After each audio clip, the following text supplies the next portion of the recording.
Amir Muhammad, who was deposed at his attorney's office in Orange County under what was still his legal name, Harry Billups, had split the difference on the question of how close he was to Mac. They were pretty good friends, Muhammad said. Not best friends, but good friends. He always had been and still was closer to Mac's wife Carla than he was to David, Muhammad added. He contradicted his friend on whose idea it had been for him to become godfather to the Mac children. He asked me to be godfather. You didn't ask him, he asked you, Frank pressed. Yes, Muhammad answered. Beyond this, however, the man denied everything and gave up nothing. There was a jarring contrast, Frank recalled, between Muhammad's appearance and the way he tried to present himself. From the moment he walked into the room, I was afraid of him, Frank said. Muscled up, with a shaved head and a flat expression, Muhammad exuded menace, as Frank remembered him. You felt this was someone capable of serious violence every time you looked him in the eye. Muhammad, though, was consistent throughout the deposition in portraying himself as an innocent bystander who was stunned and confused by how he had been drawn into this whole sordid mess. I'm a mortgage broker, he said several times in answer to Frank's questions, as if that alone were proof that he could not possibly have been involved in murder. Sergio Robledo, though, was already poking holes in Muhammad's image.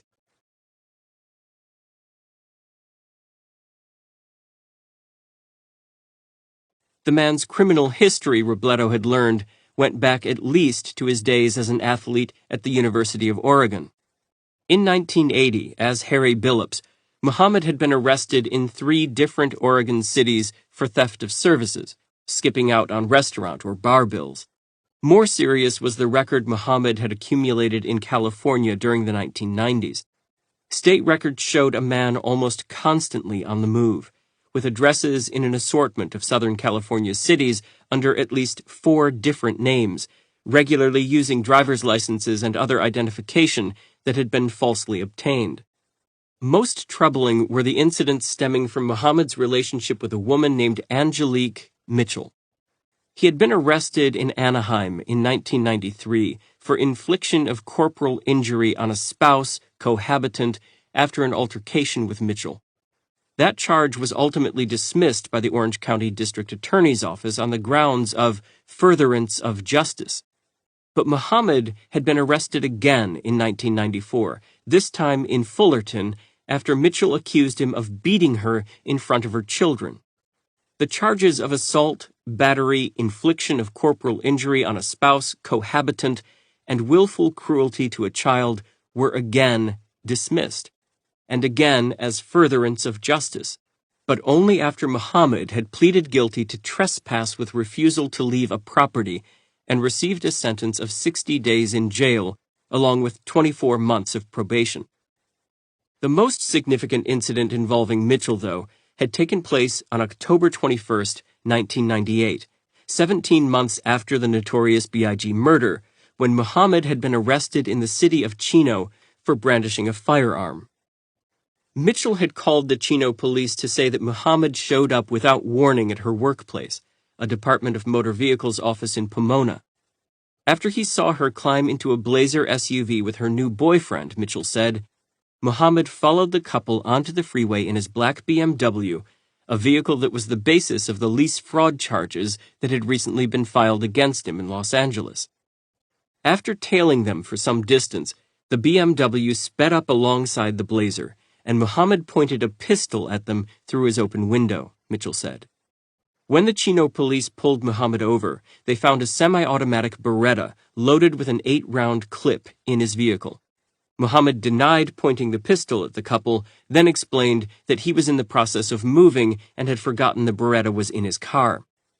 After providing the police with a falsely obtained California driver's license in the name of Harry Muhammad that bore an address in Fontana, California, he was cited for carrying a concealed weapon and released. 6 days later, Mitchell and her boyfriend were dead from gunshot wounds to the head. The San Bernardino County Coroner's Office ruled the deaths a murder-suicide. The coroner's verdict was based on one eyewitness, a cop who told this crazy story about how the couple jumped out onto the front porch of this house and the murder-suicide happened right in front of him, Sanders recalled. It just didn't sound right. Robledo, though, had not been able to find anything that tied Muhammad to the killings, other than their proximity in time to the firearm brandishing incident. The crime wasn't well investigated, but there was nothing you could really point to, he explained. It was one guy's word, and there was nothing solid to challenge it with.